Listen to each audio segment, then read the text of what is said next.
ವಿಶ್ವಮಾನವನ ಸಾಹಸಗಾಥೆ ದೇಶಭಕ್ತರೇ ನೀವ್ ಕೇಳಿ. ಅಂಬೇಡ್ಕರರ ಜೀವನ ಕಥೆಯ ಭಾರತೀಯರೇ ನೀವ್ ಕೇಳಿ. ವಿಶ್ವಮಾನವನ ಸಾಹಸಗಾಥೆ ದೇಶಭಕ್ತರೇ ನೀವ್ ಕೇಳಿ. ನೊಂದ ಜನತೆಗೆ ದಾರಿ ತೋರಿದ, ಬೆಂದ ಬಾಳಿಗೆ ಬೆಳಕು ನೀಡಿದ ಅಂಬೇಡ್ಕರರ ಜೀವನ ಕಥೆಯ ಭಾರತೀಯರೇ ನೀವ್ ಕೇಳಿ. ವಿಶ್ವಮಾನವನ ಸಾಹಸಗಾಥೆ ದೇಶಭಕ್ತರೇ ನೀವ್ ಕೇಳಿ. ಮಹಾರಾಷ್ಟ್ರದ ಮಹೋ ಎಂಬುದು ಅಂಬೇಡ್ಕರರ ಜನ್ಮಸ್ಥಳ. ಏಪ್ರಿಲ್ 14ನೇ ದಿನ ಬಾಬಾ ಸಾಹೇಬರ ಜನ್ಮದಿನ. ರಾಮ್ಜಿ ಸಕ್ವಾಲ್ ತಂದೆಯ ಹೆಸರು, ಭೀಮಾಬಾಯಿ ತಾಯಿಯ ಹೆಸರು. ಸೂರ್ಯ ತೇಜದ ಬಾಲನ ಕರೆದರು, ಭೀಮಾ ಎಂದು ಹೆಸರಿಟ್ಟು. ಬೆಳೆಯುವ ಪೈರು ಮೊಳಕೆಯಲ್ಲಿಯೇ ಪ್ರತಿಭೆಯ ಮೆರೆದನು ಬಾಲಕನು. ಬಡತನದಲ್ಲಿಯೇ ಬೆಂದು ಬಂದನು ಪುಟ ಬಂಗಾರವು ತಾನಾಗಿ. ನೊಂದ ಜನತೆಗೆ ದಾರಿ ತೋರಿದ, ಬೆಂದ ಬಾಳಿಗೆ ಬೆಳಕು ನೀಡಿದ ಅಂಬೇಡ್ಕರರ ಜೀವನ ಕಥೆಯ ಭಾರತೀಯರೇ ನೀವ್ ಕೇಳಿ. ವಿಶ್ವಮಾನವನ ಸಾಹಸಗಾಥೆ ದೇಶಭಕ್ತರೇ ನೀವ್ ಕೇಳಿ. ಸಂವಿಧಾನವ ಬರೆದನು ಭೀಮಾ, ಸ್ವತಂತ್ರ ಭಾರತ ಹೊಗಳಿರಲು. ಅಸ್ಪೃಶ್ಯತೆಯನ್ನು ತೊಡೆದನು ಭೀಮಾ, ಮತಾಂಧರವೆಗಳು ನಡುಗಿರಲು. ಜಾತಿ ವಿನಾಶಕ್ಕೆ ದಾರಿ ಎಂದು ಬೌದ್ಧ ಧರ್ಮವ ಸೇರಿದನು. ನವ ಸಮಾಜವ ಕಟ್ಟುವ ಕನಸ ಜನಮನದಲ್ಲಿ ಬಿತ್ತಿದನು. 56 ಡಿಸೆಂಬರ್ 6 ಬೆಳಕು ಆರಿತು ಭೂಮಿಯಲ್ಲಿ. ದಲಿತ ಜನತೆಯು ತಬ್ಬಲಿಯಾಯಿತು ಬಾಬರ ಪರಿನಿರ್ವಾಣದಲ್ಲಿ. ನೊಂದ ಜನತೆಗೆ ದಾರಿ ತೋರಿದ, ಬೆಂದ ಬಾಳಿಗೆ ಬೆಳಕು ನೀಡಿದ ಅಂಬೇಡ್ಕರರ ಜೀವನ ಕಥೆಯ ಭಾರತೀಯರೇ ನೀವ್. ಪುಷ್ಪಾರ್ಚನೆಯನ್ನು ಮಾಡುವ ಮೂಲಕ ಕಾರ್ಯಕ್ರಮದ ಉದ್ಘಾಟನೆಯನ್ನು ಮಾಡಬೇಕೆಂದು ಎಲ್ಲರಲ್ಲಿ ಕೇಳಿಕೊಳ್ಳುತ್ತೇನೆ. ಸರ್ ಸ್ವಲ್ಪ ಎಲ್ಲ ಕ್ರಾಸ್ ಆಗಿ ನಿಂತ್ಕೊತೀರಾ? ಈ ಕಡೆ ಬನ್ನಿ ಬ್ರೋ.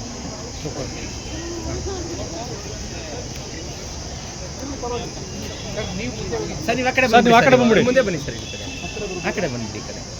ಹಾಂ, ಕ್ರಾಸ್ ಆಗಿ ಸರ್. Okay sir. ಈಗ ಅಂಬೇಡ್ಕರ್ ಅವರ ಭಾವಚಿತ್ರ ಹಾಗೂ ಸಂವಿಧಾನದ ಪೀಠಿಕೆಗೆ ಪುಷ್ಪಾರ್ಚನೆ ಮಾಡುವ ಮೂಲಕ ಕಾರ್ಯಕ್ರಮವನ್ನು ಉದ್ಘಾಟಿಸುತ್ತಿರುವಂತಹ ಸನ್ನಿವೇಶ ಈಗ ನಿಮ್ಮ ಮುಂದೆ.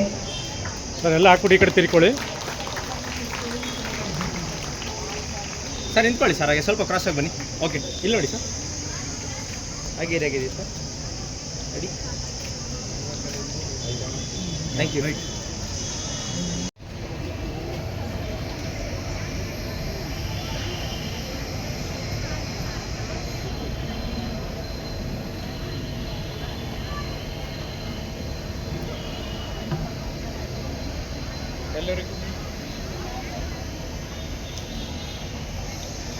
ಎಲ್ಲರಿಗೂ ನಮಸ್ಕಾರ. ಇಂದು ನಮ್ಮ ಕಾಲೇಜಿನಲ್ಲಿ ಸಂವಿಧಾನ ಶಿಲ್ಪಿ, ಸಮಾನತೆಯ ಹರಿಕಾರ ಮತ್ತು ತತ್ವಜ್ಞಾನಿ, ಸಾಮಾಜಿಕ ನ್ಯಾಯದ ಮಹಾನ್ ಪ್ರತೀಕ ಡಾಕ್ಟರ್ BR ಅಂಬೇಡ್ಕರ್ ಅವರ 135ನೇ ಜನ್ಮದಿನದ ಅಂಗವಾಗಿ ಸಮಾನತೆಯೆಡೆಗೆ ನಮ್ಮ ನಡಿಗೆ ಎಂಬ ಆಶಯದಿಂದ ಇಂದು ವಿಶೇಷ ಉಪನ್ಯಾಸ, ಬಹುಮಾನ ವಿತರಣೆ ಹಾಗೂ ವಿಶಿಷ್ಟ ಭಾವಚಿತ್ರಗಳ ಪ್ರದರ್ಶನ ಮತ್ತು ಗಾಯನ ಕಾರ್ಯಕ್ರಮಗಳನ್ನು ಆಯೋಜನೆ ಮಾಡಿದ್ವಿ. ಈ ಕಾರ್ಯಕ್ರಮಕ್ಕೆ ಉದ್ಘಾಟಿಸಲು ಆಗಮಿಸಿರುವಂಥ ಡಾಕ್ಟರ್ ಆನಂದ್ ಡಿ, ನಿವೃತ್ತ ಪ್ರಾಧ್ಯಾಪಕರು, MBA ವಿಭಾಗ, ಬೀಮ್ಸ್ ಮೈಸೂರು ವಿಶ್ವವಿದ್ಯಾನಿಲಯ, ಇವರಿಗೆ ಆತ್ಮೀಯವಾಗಿ ಸ್ವಾಗತವನ್ನು ಕೋರ್ತಾ ಇದ್ದೀನಿ.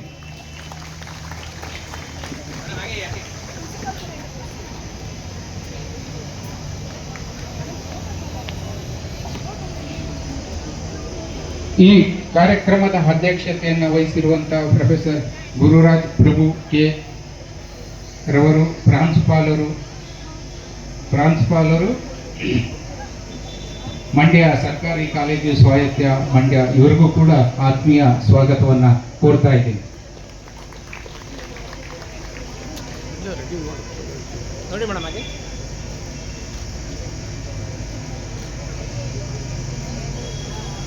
ಈ ಕಾರ್ಯಕ್ರಮದ ಪ್ರಾಸ್ತಾವಿಕ ನುಡಿಯನ್ನು ಆಡಲು ಆಗಮಿಸಿರುವಂತಹ ಡಾಕ್ಟರ್ ಭರತ್ರಾಜ್ MG ರವರಿಗೂ ಕೂಡ ಆತ್ಮೀಯ ಸ್ವಾಗತವನ್ನು ಕೋರ್ತಾ ಇದ್ದೀನಿ.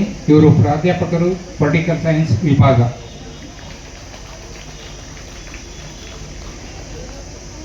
ಹಾಗೆ ಈ ಕಾರ್ಯಕ್ರಮದಲ್ಲಿ ಉಪಸ್ಥಿತರಿರುವಂತಹ ಬಾಟ್ನಿ ವಿಭಾಗದ ಪ್ರಾಧ್ಯಾಪಕರಾದಂಥ ಡಾಕ್ಟರ್ ಸೈಯದ್ ಕೌಸರ್ ಫಾತಿಮಾ ಅವ್ರಿಗೂ ಕೂಡ ಆತ್ಮೀಯ ಸ್ವಾಗತವನ್ನು ಕೋರ್ತಾ ಇದ್ದೀನಿ.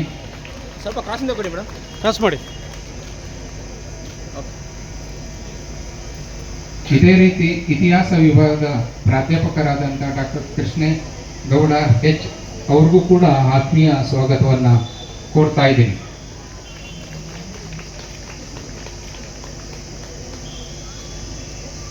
ರಸಾಯನಶಾಸ್ತ್ರ ವಿಭಾಗದ ಪ್ರಾಧ್ಯಾಪಕರಾದಂಥ ಡಾಕ್ಟರ್ ಕುಸುಮಾದೇವಿ S ಅವ್ರಿಗೂ ಕೂಡ ಸಹ ಆತ್ಮೀಯ ಸ್ವಾಗತವನ್ನು ಬಯಸ್ತಾ ಇದ್ದೀನಿ.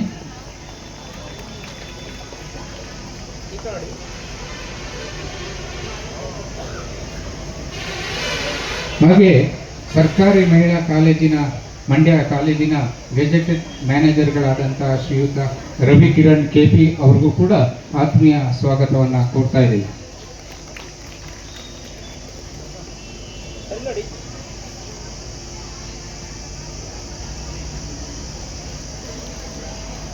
ಅನುಪಸ್ಥಿತಿಯಲ್ಲಿ ಶ್ರೀಮತಿ ಹೇಮಲತಾ SP ಅವ್ರಿಗೂ ಕೂಡ ಹೃತ್ಪೂರ್ವಕ ಸ್ವಾಗತವನ್ನು ಕೊಡ್ತಾ ಇದ್ದೀನಿ. ಹಾಗೆ ಅಂಬೇಡ್ಕರ್ ವಿಚಾರ ವೇದಿಕೆಯ ಸಹ ಸಂಚಾಲಕರಾದಂಥ ಶ್ರೀ ನಾಗರಾಜ್ ಮೂರ್ತಿ PM ಅವ್ರಿಗೂ ಕೂಡ ಆತ್ಮೀಯ ಸ್ವಾಗತವನ್ನು ಬಯಸ್ತಾ ಇದ್ದೀನಿ.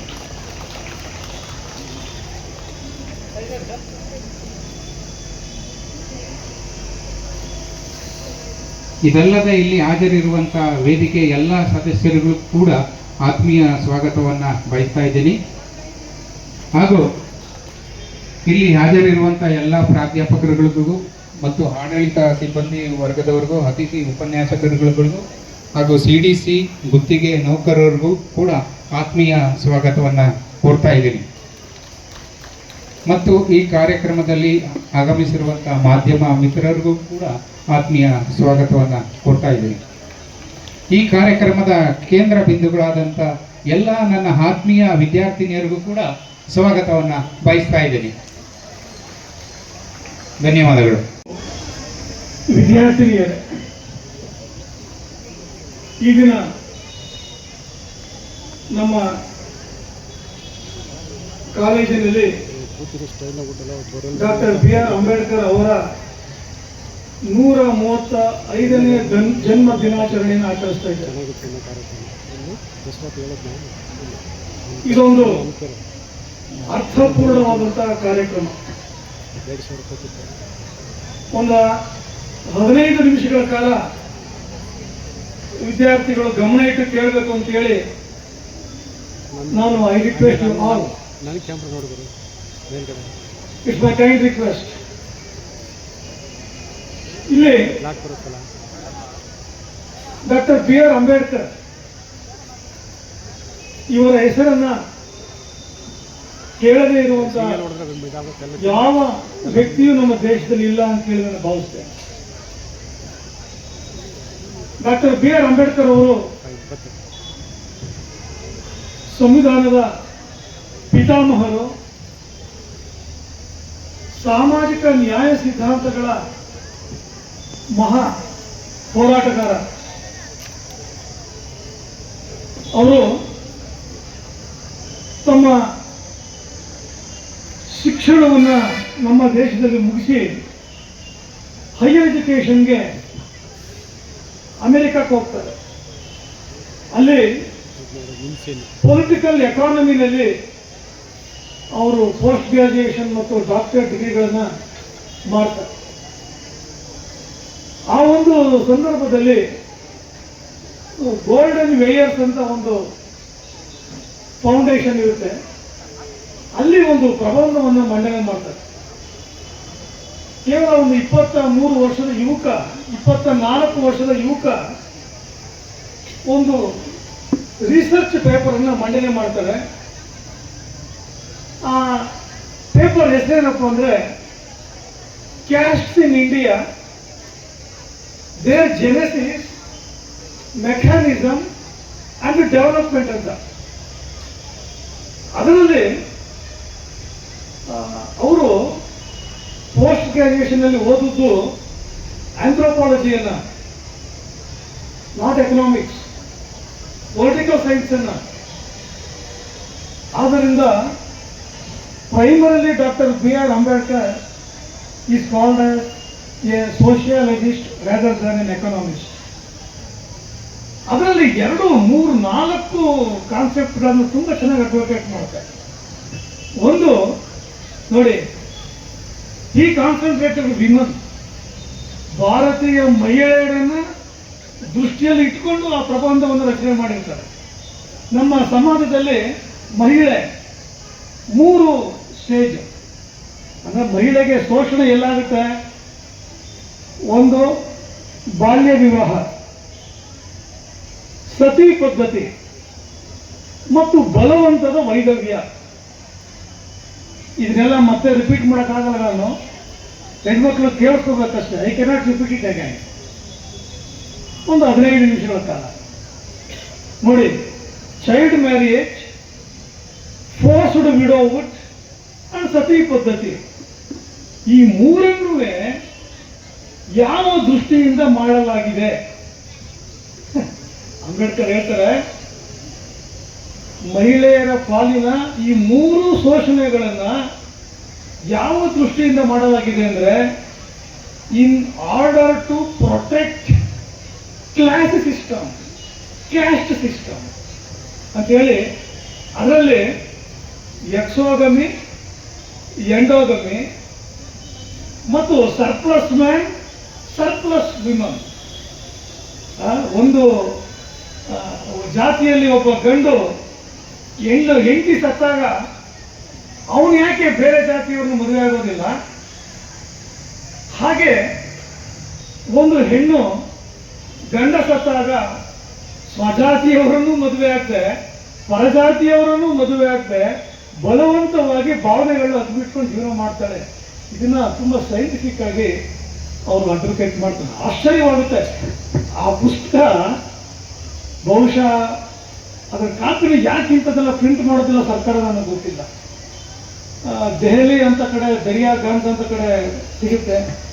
ಮೈಸೂರು ಯೂನಿವರ್ಸಿಟಿದಲ್ಲೂ ಕೂಡ ಪುಸ್ತಕ ಇಲ್ಲ. ನನ್ನ ಹತ್ರ ಪುಸ್ತಕ. ಮಂಡ್ಯ ನಗರದ ಮಹಿಳಾ ಸರ್ಕಾರಿ ಕಾಲೇಜಿನ ಆಶ್ರಯದಲ್ಲಿ ಆಯೋಜನೆ ಮಾಡಿರುವಂಥ ಜಗತ್ತಿನ ಮಹಾನ್ ಮಾನವತಾವಾದಿ ಭಾರತ ರತ್ನ ಡಾಕ್ಟರ್ B.R. ಅಂಬೇಡ್ಕರ್ ಅವರ 135ನೇ ಜನ್ಮದಿನದ ಈ ವಿಶಿಷ್ಟ ಕಾರ್ಯಕ್ರಮದ ಅಧ್ಯಕ್ಷತೆಯನ್ನು ವಹಿಸಿರುವ ಕಾಲೇಜಿನ ಪ್ರಾಂಶುಪಾಲರಾದ ಪ್ರೊಫೆಸರ್ ಗುರುರಾಜ್ ಪ್ರಭುರವರೇ, ವಾಸ್ತವಿಕವಾಗಿ ಬಹಳ ಸಂಕ್ಷಿಪ್ತವಾಗಿ ಮಹತ್ವಪೂರ್ಣವಾದ ವಿಚಾರಗಳನ್ನು ಪ್ರಸ್ತಾಪ ಮಾಡಿದಂಥ ಡಾಕ್ಟರ್ ಭರತರಾಜ್ರವರೇ, ವೇದಿಕೆಯಲ್ಲಿ ಆಸೀನರಾಗಿರುವಂಥ ಡಾಕ್ಟರ್ ಸೈದಾ ಕೌಸರ್ ಫಾತಿಮಾರವರೇ, ಡಾಕ್ಟರ್ ಕೃಷ್ಣೇಗೌಡರವರೇ, ಡಾಕ್ಟರ್ ಕುಸುಮಾದೇವಿರವರೇ, ರವಿಕಿರಣ್ ರವರೇ, ಹೇಮಲತಾ ರವರು ಅನುಪಸ್ಥಿತಿ ಅಂತ ಹೇಳಿದ್ರಿ, ನೆನಪಿದೆ. ಡಾಕ್ಟರ್ ಜಯರಾಜ್ ರವರೇ, ನಾಗರಾಜ್ ಮೂರ್ತಿರವರೇ, ಕಾಲೇಜಿನ ಎಲ್ಲ ಅಧ್ಯಾಪಕೇತರ ಬಂಧುಗಳೇ, ಆಹ್ವಾನಿತರೇ, ಮಾಧ್ಯಮದ ಮಿತ್ರರೇ, ಇದೆಲ್ಲದಕ್ಕಿಂತ ಹೆಚ್ಚಿನದಾಗಿ ನನ್ನ ಮುಂದೆ ಇರುವಂಥ ಯುವ ಶಕ್ತಿ, ಈ ನಾಡಿನ ಭವಿಷ್ಯ, ಎಲ್ಲ ವಿದ್ಯಾರ್ಥಿನಿಯರೇ, ನಿಮ್ಮೆಲ್ಲರಿಗೂ ನಾನು ಮಾತನಾಡೋದಕ್ಕೆ ಮೊದಲು ಅಂಬೇಡ್ಕರ್ ಅವರ ಹುಟ್ಟುಹಬ್ಬದ ಶುಭಾಶಯಗಳನ್ನು ಹೇಳಲಿಕ್ಕೆ ಬಯಸ್ತೀನಿ. ಶುಭಾಶಯಗಳು. ಈಗಾಗಲೇ ಮಾತನಾಡಿದಂತೆ ಅಂಬೇಡ್ಕರ್ ಅವರನ್ನು ಕುರಿತು ಮಾತನಾಡೋದು ಬಹಳ ಸಂಕೀರ್ಣವಾದ ಕೆಲಸ. ಯಾಕಂದ್ರೆ ಅಂಬೇಡ್ಕರ್ ಅವರ ಬಗ್ಗೆ ಎಲ್ಲರಿಗೂ ತಿಳಿದಿದೆ, ಆದರೆ ಎಲ್ಲವೂ ತಿಳಿದಿದೆ ಅಂತ ಅನ್ಕೊಳಕ್ಕಾಗಲ್ಲ.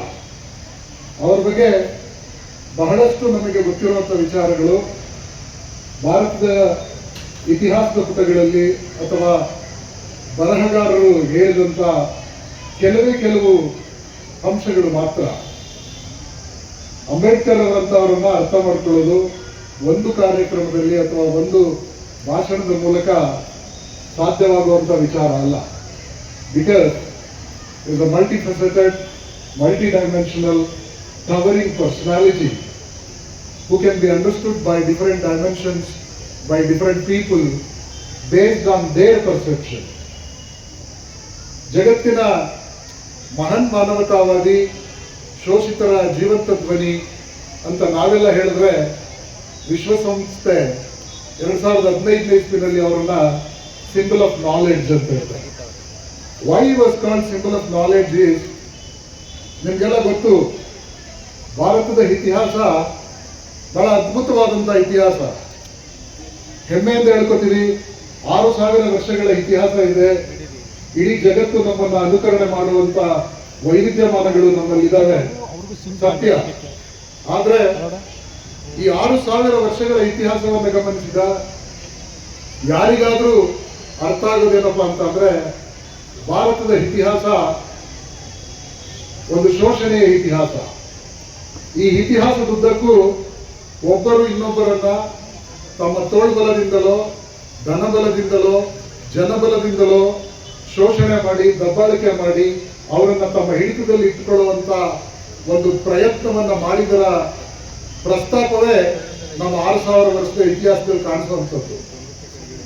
ಈ ಶೋಷಣೆಯ ವಿರುದ್ಧ ಈ ದೇಶದ ಇತಿಹಾಸದಲ್ಲಿ 10 ಜನ ಮಹಾನ್ ಮಾನೀಯರು ಹೋರಾಟ ಮಾಡಿದ್ರು, ಹೋರಾಟಗಳನ್ನು ರೂಪಿಸಿದ್ರು.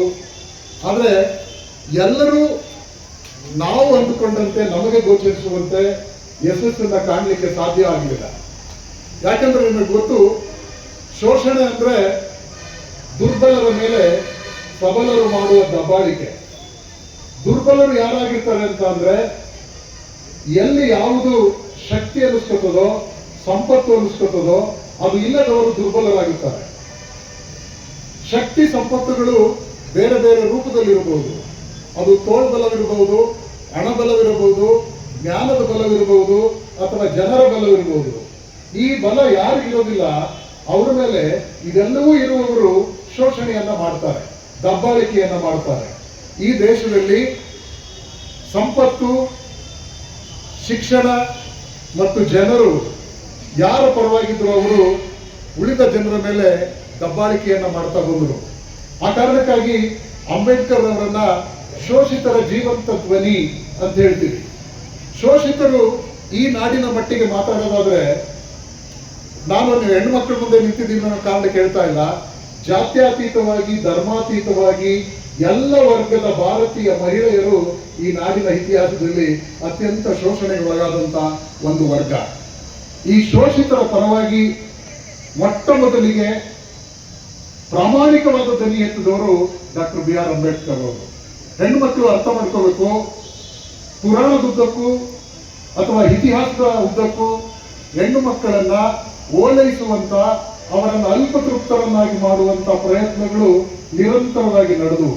ಅದು ಯಾವ ರೀತಿ ಅಂತಂದ್ರೆ, ನಿಮ್ಗೆಲ್ಲ ಹೆಣ್ಮಕ್ಳು ಗೊತ್ತು, ನಾವು ಹೆಣ್ಣು ಮಕ್ಕಳನ್ನ ಯಾವುದರ ಸಂಕೇತ ಅಂದ್ರೆ ಸೌಂದರ್ಯದ ಸಂಕೇತ ಅಂತ ಹೇಳ್ತಾ ವಿನಃ ಜ್ಞಾನದ ಸಂಕೇತ ಅಂತ ಹೇಳೋದಿಲ್ಲ, ಧೈರ್ಯದ ಸಂಕೇತ ಅಂತ ಹೇಳೋದಿಲ್ಲ. ಅವ್ರನ್ನ ಇನ್ನೂ ಸ್ವಲ್ಪ ತೃಪ್ತಿಪಡಿಸ್ಬೇಕಂತ ಅಂದ್ರೆ, ನಿಮ್ಮನ್ನ ಸಂಪತ್ತಿನ ಸಂಕೇತ, ನಿಮ್ಮನ್ನೊಂದು ದೇವರು ಮಾಡಿದೀವಿ. ನೀವು ಜ್ಞಾನದ ಸಂಕೇತ, ನಿಮ್ಮನ್ನ ದೇವರು ಮಾಡಿದೀವಿ. ನೀವು ಆಸ್ತಿಯ ಸಂಕೇತ, ನಿಮ್ಮನ್ನ ಭೂಮಿ ತಾಯಿ ಅಂತ ಹೊಗಳ್ತೀವಿ ಅಂತ ಹೇಳಿ ಹೊಗಳಿ ಹೊಗಳಿ ಅವರನ್ನ ಮೆಂಟಲಿ, ಫಿಸಿಕಲಿ. ಆದ್ರೆ ಈ ಹೆಣ್ಣು ಮಕ್ಕಳ ಪರವಾಗಿ ಯಾರಾದ್ರೂ ಪ್ರಾಮಾಣಿಕವಾದಂತಹ ಹೋರಾಟವನ್ನು ಮಾಡಿದ್ದಾರೆ ಅಂದ್ರೆ, ಈಗ ನಿಮಗೆ ಗೊತ್ತಿದೆ, ಪಾರ್ಲಿಮೆಂಟ್ ನಲ್ಲಿ ಇತ್ತೀಚೆಗೆ ಕರೆದಂತಹ ವಿಶೇಷ ಅಧಿವೇಶನದಲ್ಲಿ 131ನೇ ತಿದ್ದುಪಡಿಯನ್ನ ಮಾಡಲಿಕ್ಕೆ, ಭಾರತದ ಸಂವಿಧಾನಕ್ಕೆ 131ನೇ ತಿದ್ದುಪಡಿ ಮಾಡುವಂತ ಪ್ರಯತ್ನ ನಡೀತು. 131ನೇ ತಿದ್ದುಪಡಿ ಯಾಕೆ ಅಂತ ನಿಮ್ಗೆ ಹೆಣ್ಮಕ್ಳಿಗೆಲ್ಲ ಗೊತ್ತಿದೆ ಅಲ್ವಾ? 131ನೇ amendment to Indian constitution was aiming at what? Women reservation. ನಾನು ಹೆಣ್ಮಕ್ಳು ಹೇಳ್ತಾರೆ ಅಂತ ಆ ಕಡೆ ನೋಡ್ತಿದ್ದೆ, ನೀವು ಹೇಳ್ಬಿಟ್ರಿ, ಮುಂದೆ ಟೀಚರ್ಸ್ ಹೇಳ್ತಾ ಇದ್ರು. 131ನೇ ತಿದ್ದುಪಡಿ ಭಾರತೀಯ ಹೆಣ್ಣು ಮಕ್ಕಳಿಗೆ 33% ಮೀಸಲಾತಿ ಕೊಡಬೇಕು ಅನ್ನೋ ಕಾರಣಕ್ಕೆ ಪ್ರಸ್ತಾಪ ಆಗ್ತದೆ. ಅದು ಪರಿಪೂರ್ಣವಲ್ಲದ ಕಾರಣ ಅದು ತಿರಸ್ಕೃತವಾಗಿ ಇನ್ನೂ ಮುಂದೂಡಲ್ಪಟ್ಟಿದೆ. ಈಗ ಭಾರತದಲ್ಲಿರುವಂತ ಎಲ್ಲಾ ರಾಜಕೀಯ ಪಕ್ಷಗಳು ಇದು ನಮ್ಮಿಂದಾಯ್ತು ಇದು ನಮ್ಮಿಂದಾಯ್ತು ಅಂತ ಅನ್ಕೊಳ್ಳುವಂತ ಕ್ರೆಡಿಟ್ ತಗೊಳ್ಳೋಕ್ಕೋಸ್ಕರ ಹೋರಾಟವನ್ನ ಪೈಪೋಟಿಯನ್ನ ಪ್ರಾರಂಭ ಮಾಡಿದ್ದಾರೆ. ಒಬ್ರು ನಾವು ಮೊದಲೇ ಹೇಳಿದ್ದು ಅನ್ನೋದು, ಒಬ್ರು ನೀವು ಸರಿಯಾಗಿ ಹೇಳಿರ್ಲಿಲ್ಲ ನಾವು ಈಗ ಹೇಳ್ತಾ ಇದ್ದೀವಿ ಅನ್ನೋದು. ಎಲ್ಲರ ಉದ್ದೇಶ ಹೆಣ್ಣು ಮಕ್ಕಳನ್ನು ಓಲೈಕೆ ಮಾಡಿ ನೋಡಿ ನಾವು ನಿಮಗೆ 33% ಮೀಸಲಾತಿ ಕೊಡ್ತಾ ಇದ್ದೀವಿ ಅಂತ ಹೇಳೋದು. ಇದರ ಉದ್ದೇಶ ಏನಿದೆ ಅಂತ ಎಲ್ರಿಗೂ ಅರ್ಥ ಆಗುತ್ತೆ. ಪ್ರಜಾಪ್ರಭುತ್ವದಲ್ಲಿ ಜನಪರವಾದ ಕೆಲಸಗಳನ್ನು ಮಾಡಿ ಜನರಿಂದ ಮತ ಗಳಿಸಿ ಅಧಿಕಾರ ಪಡೆಯುವುದೇ ರಾಜಕೀಯ ಪಕ್ಷಗಳ ಉದ್ದೇಶ ಆಗಿರುತ್ತದೆ. ಆದರೆ ಇಂಥ ಯಾವುದೇ ರಾಜಕೀಯ ಉದ್ದೇಶವಿಲ್ಲದೆ ಸ್ವತಂತ್ರ ಭಾರತದಲ್ಲಿ ಮೊಟ್ಟ ಮೊದಲು ಮಹಿಳೆಯರ ಹಕ್ಕುಗಳಿಗಾಗಿ ಹಿಂದೂ ಕೋಡ್ ಬಿಲ್ ನ ಪ್ರಸ್ತಾಪ ಮಾಡಿ ಈಗಾಗಲೇ ಮಾತನಾಡಲಿಕ್ಕೆ ಹೊರಟಿದ್ರು. ಹಿಂದೂ ಕೋಡ್ ಬಿಲ್ ಅಂದ್ರೆ ಏನು ನಿಮಗೆ ಗೊತ್ತು? ಭಾರತದ ಸಂವಿಧಾನದಲ್ಲಿ ಭಾರತೀಯ ಪ್ರಜೆಗಳ ಹಕ್ಕು ಬದ್ಧತೆಗಳನ್ನ ಪ್ರಸ್ತಾಪಿಸಲಾಗಿದೆ. ಭಾರತದಲ್ಲಿ ಸರ್ಕಾರಗಳು ನಡೆಯಬೇಕಾದಂತಹ ನೀತಿ ರೀತಿಗಳನ್ನ ನಿರೂಪಿಸಲಾಗಿದೆ. ಅದೇ ರೀತಿ ಹಿಂದೂ ಕೋಡ್ ಬಿಲ್ ನ ಮೂಲಕ ಭಾರತೀಯ ಮಹಿಳೆಯರ ಹಕ್ಕುಗಳನ್ನು ಪ್ರತಿಪಾದಿಸುವಂತ ಒಂದು ಪ್ರಯತ್ನವನ್ನ ಡಾಕ್ಟರ್ ಬಿ ಆರ್ ಅಂಬೇಡ್ಕರ್ ಅವರು ಮಾಡ್ತಾರೆ. ಅದರಲ್ಲಿ ಪ್ರಸ್ತಾಪ ಮಾಡಿದಂತ ಕೆಲವು ವಿಚಾರಗಳು ಅಂದ್ರೆ, ಹೆಣ್ಣು ಮಕ್ಕಳಿಗೆ ಪ್ರಾರಂಭದಲ್ಲಿ ತನ್ನ ತಂದೆಯ ಆಸ್ತಿಯಲ್ಲಿ ಸಮನಾದ ಪಾಲು, ಗಂಡು ಮಕ್ಕಳಿಗಿರುವಂತೆಯೇ ಹೆಣ್ಣು ಮಕ್ಕಳಿಗೂ ಸಮನಾದ ಪಾಲು ಸಿಗುವಂತ ಒಂದು ಹಕ್ಕನ್ನು ಪ್ರಸ್ತಾಪ ಮಾಡ್ತಾರೆ. ಅದರ ಜೊತೆಗೆ ಹೆಣ್ಣು ಮಕ್ಕಳಿಗೆ ಬಾಲ್ಯ ವಿವಾಹದ ಬಗ್ಗೆ ಈಗಾಗಲೇ ಹೇಳಿದ್ರು, ಅವರು ಪ್ರಾಪ್ತರಾಗುವ ತನಕ ಅವರಿಗೆ ಮದುವೆ ಮಾಡಬಾರದು ಅನ್ನೋ ಕಾನೂನು ಹೇಳ್ತಾರೆ. ಆಕಸ್ಮಿಕವಾಗಿ ಮದುವೆಯಾದ ನಂತರ ಆ ಮದುವೆ ಸುಖಕರವೋ ಅಥವಾ ಅರ್ಥಪೂರ್ಣವೋ ಆಗಿಲ್ಲದಿದ್ದರೆ ಹೆಣ್ಣು ಮಕ್ಕಳು ಕೂಡ ವಿವಾಹ ವಿಚ್ಛೇದನಕ್ಕೆ ಅರ್ಜಿ ಹಾಕುವ ಹಕ್ಕು ಬೇಕು ಅನ್ನೋದನ್ನ ಪ್ರತಿಪಾದಿಸ್ತಾರೆ. ಮತ್ತೆ ವಿವಾಹ ವಿಚ್ಛೇದನವಾದಾಗ ಗಂಡನ ಆಸ್ತಿಯಲ್ಲಿ ಹೆಣ್ಣು ಮಕ್ಕಳಿಗೆ ಸಮನಾದ ಪಾಲು ದೊರಕಿಸಿಕೊಡ್ಬೇಕು ಅನ್ನೋದನ್ನ ಪ್ರಸ್ತಾಪ ಮಾಡ್ತಾರೆ. ಇದೆಲ್ಲದರ ಜೊತೆಗೆ ಇನ್ನೊಂದು ಬಹಳ ಮುಖ್ಯವಾದದ್ದನ್ನು ಅವರು ಪ್ರಸ್ತಾಪಿಸಿರ್ತಾರೆ. ಅದೇನಂದ್ರೆ, ನಾನು ಈಗಾಗಲೇ ಹೇಳಿದೆ, ಹೆಣ್ಣು ಮಕ್ಕಳನ್ನ ನಮ್ಮ ದೇಶದಲ್ಲಿ ಲಕ್ಷ್ಮಿ, ಸರಸ್ವತಿ, ಭೂಮಿ ತಾಯಿ, ಗೌರಿ, ಗಂಗೆ ಎಲ್ಲ ದೇವರುಗಳನ್ನು ಮಾಡಿಬಿಟ್ಟಿದ್ದೀವಿ. ಆದ್ರೆ ಯಾವ್ದಾದ್ರು ದೇವಸ್ಥಾನದಲ್ಲಿ ಅವ್ರನ್ನ ಪೂಜಾರಿಗಳನ್ನು ಮಾಡಿದೀವಾ? ಹೆಣ್ಣು ಮಕ್ಕಳು ಪೂಜಾರಿಗಳಾಗ್ಲಿಕ್ಕೆ ಸ್ವಯಂ ಅವಕಾಶ ಸಿಗುವಂತ ಒಂದು ಸಂದರ್ಭವನ್ನು ಸೃಷ್ಟಿ ಮಾಡಿದೀವ ಅಂದ್ರೆ ಇಲ್ಲಿ ಅದಕ್ಕೆ ಅವಕಾಶ ಇರಲಿಲ್ಲ. ಕಾರಣ ಏನು ಅಂದ್ರೆ, ವಾಸ್ತವದಲ್ಲಿ ತಪ್ಪಾಗಿ ಯಾರು ತಿಳಿಬಾರ್ದು, ನಾನು ಅನ್ಕೊಂಡಿರುವ ಹಾಗೆ ಈ ದೇಶದಲ್ಲಿ ದೇವರುಗಳಿಗಿಂತ ಪೂಜಾರಿಗಳು ಪವರ್ಫುಲ್. ಪೂಜಾರಿಗಳು ಮನಸ್ಸು ಮಾಡಿದ್ರೆ ದೇವರನ್ನು ಮರಳು ಮಾಡಿಬಿಡ್ಬೋದು, ಯಾರನ್ನು ಬೇಕಾದ್ರೂ ಹೊಲಿಸ್ಕೊಳ್ಬಹುದು. ಇರೋದನ್ನ ಇಲ್ಲ ಅನ್ಬೋದು, ಇಲ್ಲದೆ ಇರೋದನ್ನ ಇದೆ ಅನ್ಬೋದು. ಅಂತ ಅಧಿಕಾರವನ್ನ ಹೆಣ್ಣು ಮಕ್ಕಳಿಗೆ ಸಾವಿರಾರು ವರ್ಷಗಳಿಂದ ನಿರಾಕರಿಸಲಾಗಿತ್ತು. ಅದನ್ನ ಕೊಡಬೇಕು ಅನ್ನೋ ಪ್ರಸ್ತಾವನೆಯನ್ನ ಅಂಬೇಡ್ಕರ್ ಅವರು ಮಾಡ್ತಾರೆ. ಆದ್ರೆ ಆ ಕಾಲದಲ್ಲಿದ್ದಂತ ಸರ್ಕಾರ, ಆ ಕಾಲದಲ್ಲಿದ್ದ ಮಂತ್ರಿಮಂಡಲ ಇಷ್ಟೊಂದು ಅಧಿಕಾರವನ್ನ ಹೆಣ್ಣು ಮಕ್ಕಳಿಗೆ ಕೊಟ್ರೆ ಅವರನ್ನ ನಿಯಂತ್ರಿಸ್ಲಿಕ್ಕಾಗಲ್ಲ. ನೋಡಿ, ಈ ಮಾತು ತಿಳ್ಕೊಳ್ಳಿ, ಸ್ವತಂತ್ರ ಭಾರತದಲ್ಲಿ ಇನ್ನೊಬ್ಬರನ್ನ ನಿಯಂತ್ರಿಸಿ ಆನಂದ ಪಡುವಂತ ಗುಲಾಮ ಮನಸ್ಥಿತಿಯ ಜನ ಇವತ್ತಿಗೂ ಇದ್ದೀವಿ. ಸ್ವಾತಂತ್ರ್ಯವೆಂದರೆ ತನ್ನ ಹಕ್ಕುಗಳ ಬಗ್ಗೆ ಮಾತನಾಡೋದಲ್ಲ. ಪೊಲಿಟಿಕಲ್ ಸೈನ್ಸ್ ಪ್ರೊಫೆಸರ್ ಹೇಳ್ತಾ ಇದ್ದೀನಿ ನಾನು. ಸ್ವಾತಂತ್ರ್ಯವೆಂದರೆ ಇತರರ ಹಕ್ಕುಗಳನ್ನು ಗೌರವಿಸುವುದು, ಬೇರೆಯವರ ಹಕ್ಕುಗಳನ್ನು ಪ್ರತಿಪಾದಿಸುವಂತದ್ದು. ಆ ಕಾರಣಕ್ಕಾಗಿ ಅಂಬೇಡ್ಕರ್ ಅವರು ನಾನು ಪ್ರತಿಪಾದಿಸಿದ ಹಕ್ಕುಗಳನ್ನ ನೀವು ಒಪ್ಪದೇ ಇದ್ದಾಗ ಇಂಥ ಜಾಗದಲ್ಲಿ ನಾನು ಇರಲಿಕ್ಕೆ ಬಯಸೋದಿಲ್ಲ. Where my suggestions are not acceptable, there I would never like to be there ಅಂತ ಹೇಳಿ ಅವರ ಮೊಟ್ಟ ಮೊದಲ ಮಂತ್ರಿ ಪದವಿಗೆ ರಾಜೀನಾಮೆ ಕೊಟ್ಟು ಹೊರಬರುತ್ತಾರೆ. ಈ ವಿಷಯಕ್ಕಾಗಿ, ಈ ಕಾರಣಕ್ಕಾಗಿ ಭಾರತದ ಪ್ರತಿಯೊಬ್ಬ ಹೆಣ್ಣು ಮಗಳು ಅಂಬೇಡ್ಕರ್ ಅವರನ್ನ ಅರ್ಥ ಮಾಡ್ಕೋಬೇಕಾಗ್ತದೆ, ಅಂಬೇಡ್ಕರ್ ಅವರನ್ನ ಓದ್ಕೋಬೇಕಾಗ್ತದೆ.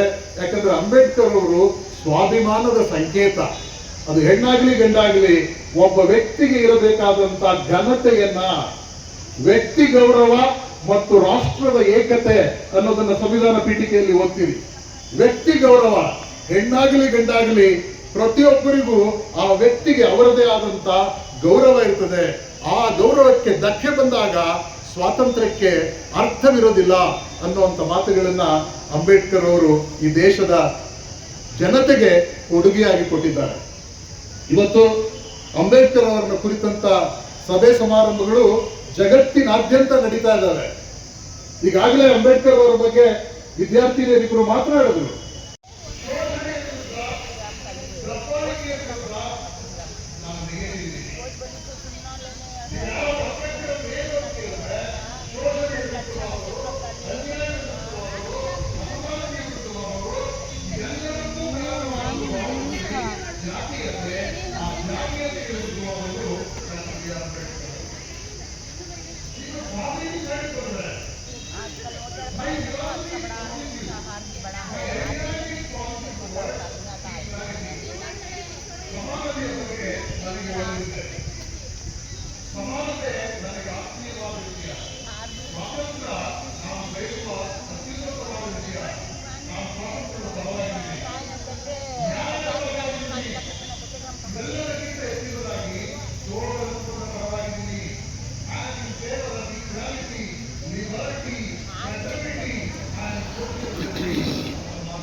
ಬಿಡೋಲ್ಲ ನೀವು ಬೇಕೆತ್ತಿದ್ರು ಬರೋಲ್ಲ ನಮ್ಮ ಕ್ಯಾಮ್ರಾದಲ್ಲಿ, ಬರೋಲ್ಲ ಬರೀ ಅಷ್ಟು ಮಾತ್ರ ಹೋಗುತ್ತೆ ಅಷ್ಟೇ.